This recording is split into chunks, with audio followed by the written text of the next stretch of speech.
Hi guys, Andrew here, Urban Automotive, Oakville, Ontario, Canada.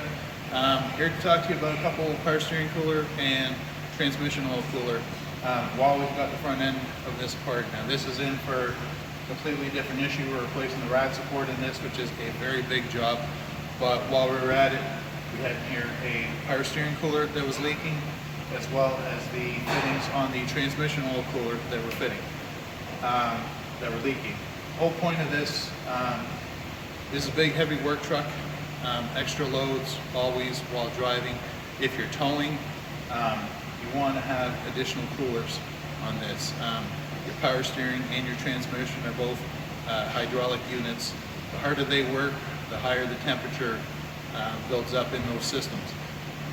As long as you have a good cooling system working on these, helps reduce the operating temperature, helps lengthen the lifespan of your components without issues in them. So here we have in here the power steering cooler that we've replaced, original equipment style. It is not from the OE manufacturer, but these are available through the aftermarket. This helps reduce the operating temperature of your power steering. Now this one here, this big aluminum piece in the back, was the original equipment. It's an auxiliary cooler.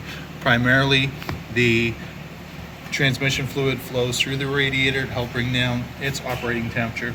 However, the cost of this one here was quite extensive, so we opted for an aftermarket unit here. It's just a matter of plumbing in the lines a little different, bringing down the temperatures, help extending the life of your components. If you're having this kind of issue, feel free to give us a call. Urban Automotive, Oakville, Ontario, Canada. Safety first.